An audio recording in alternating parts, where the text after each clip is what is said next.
Well, Watson, what did you discover in Maud's room? Nothing much of interest. A Spartan bed and an old sea chest with several articles inside. Such as? 200 pounds cash, a box of Mauser 11mm shells, and a Webley revolver.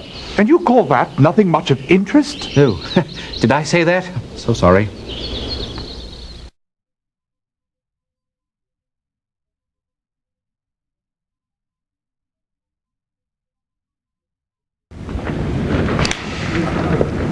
Meek's assistant said Sir Jasper headed home before anyone dropped off any more dead bodies. Did he leave any information? He said he gave it to your street ruffians. So we've made this trip unnecessarily. Pity. Well, Watson, pray let us continue. Jolly good idea.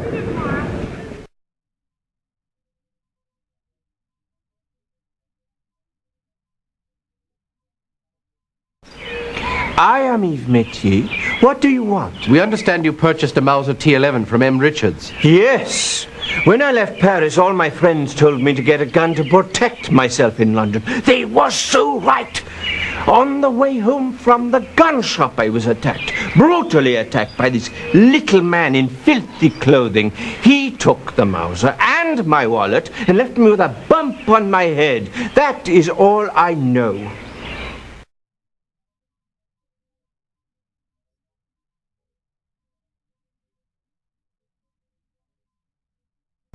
Cyril Maud? A bad egg he was. Nothing but trouble the whole time he was here. If it isn't too much of an inconvenience, perhaps I could speak with one of his friends. Friends? Maud wouldn't know what the word meant. The closest thing he had to a friend was his cellmate, Curtis Twiggs. I don't know which one of them was worse.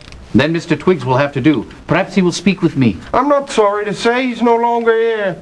He was released back into our unsuspecting society in 1886. Surprisingly, I've not heard of him since. I'm sure my gain is society's loss.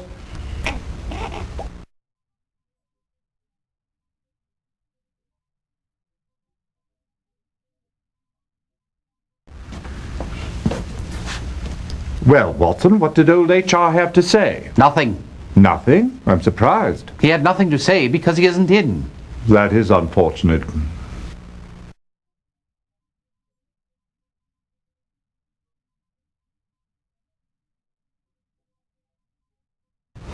I could find a criminal record on only one of the murder victims. Who was it, O'Brien? Cyril Maud. As you probably found out at the yard, he has a long record. The only thing that looks strange is that within 2 years he was arrested 3 times for violent crimes, and each case was dismissed for lack of evidence. He had the same co-defendant every time, one Curtis Twiggs. Fascinating.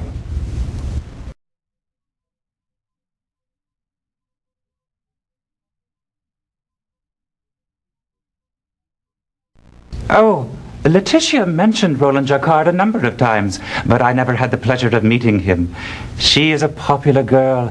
At times, I think she really can't handle it. After all, she is only a child. What is your relationship with Miss Garcia? I am like a father figure, someone she can come to when she needs advice, which is often. What has she told you about Jacquard? That he wanted to marry her, but she is in love with someone else, a man from her home village. She just isn't ready to give up her freedom, I suppose. Who is it that she's in love with, Sir Lester? Marco Escobedo.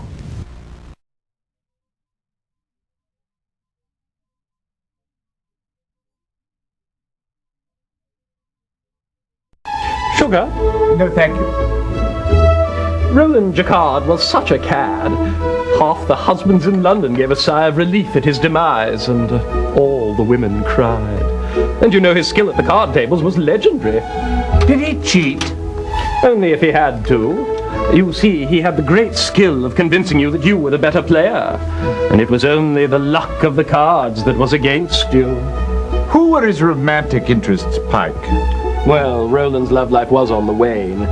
Most of his attention was going to Letitia Garcia, the actress. But I believe it was one of those classic cases where he was in love with someone he ultimately couldn't have. Of course, he was still seeing Linda Randolph. The wife of the shipping tycoon. Ooh, you do keep up on your gossip. I'm pleased. As I'd heard there'd been some very unpleasant episodes between Vincent and Roland. And he was still seeing Kathleen Lindsay, but I don't think there was anything between them but friendship. Do you know Charles Attard? That pettifogger, a friend of Roland's. I don't know what Roland saw in him. He was no more than a bug blighting the earth.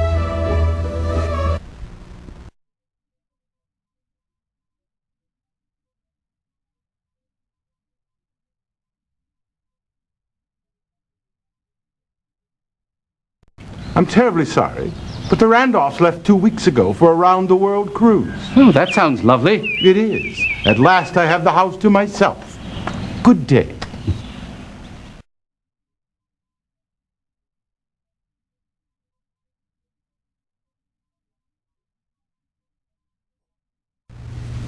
The room is as neat as a pin. Exactly the way Mr. Ravel left it. Do you know how he spent his time? Well, he worked during the days and he spent most of his evenings at some club. He did drop down to my place occasionally for an hand of whist now and again. He loved that game. I still can't believe that he's gone.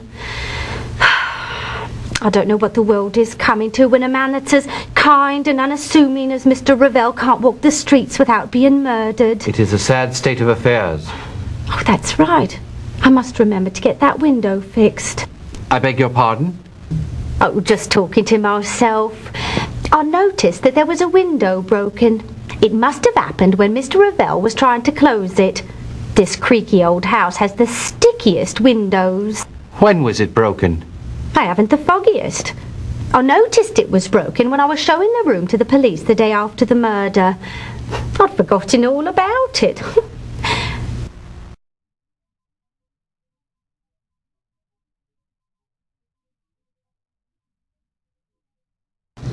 What can you tell me about Marco Escobedo? I'll tell you, that worthless bum better put up a good fight. I understand he was here last night working out. You've got to be joking. He only works out in bars and bedrooms. Why, he hasn't seen the inside of a ring for 4 months.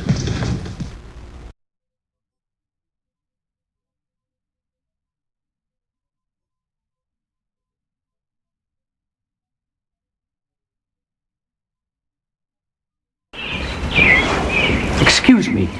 Oh, it's you again. I was wondering if anyone ever arrived for your brother's box. Yes, someone did. His name was Sebastian Moran.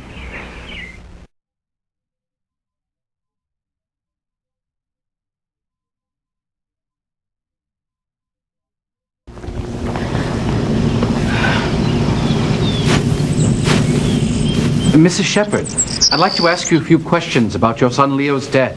How many times do I have to tell you people Leo's not dead? That big baboon-faced Inspector Lestrade scared me after death, he did. Coming here to tell me my son was dead, dragged me down to Bart's to look at this big ugly guy. Made my flesh creep, it did.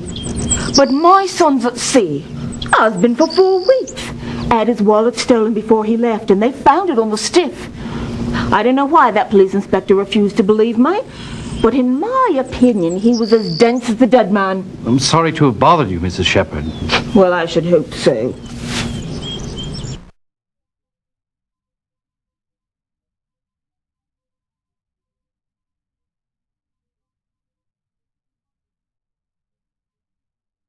Bumbershoots. I can't believe that all that Clark had for me today was a list of all the murder victims' birthdays. Ridiculous. I mean, whatever is the point of celebrating the birthdays of dead men?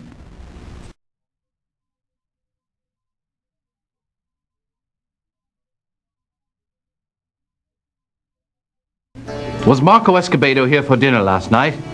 I suppose, if you can call 6 shots of whiskey dinner. Oh, I see. He arrived about 10 o'clock and went straight to the bar and started drinking.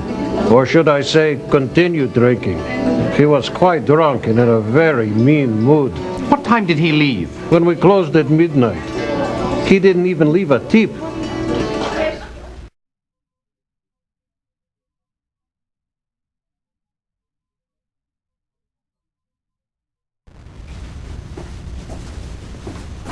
We are looking for Curtis Twiggs.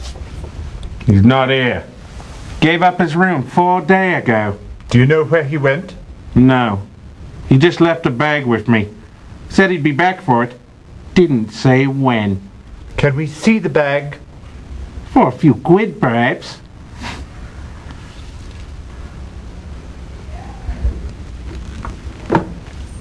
Now don't take nothing. That Twig, he's a bad man. He'd kill me, he would. We won't take anything, we just want to look. What have you discovered, Holmes? One gold watch with the initial CA engraved on the back. Several pieces of jewelry, rings. 2 wallets with identification in the names of Charles Attard and Nathan Revell. And a 7-inch stiletto with a pearl handle. Okay, you've looked enough, I think. Yes, I believe you are right.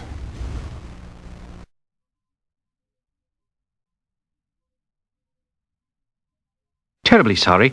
It seems you need to turn up a clue or so more before the case can be judged.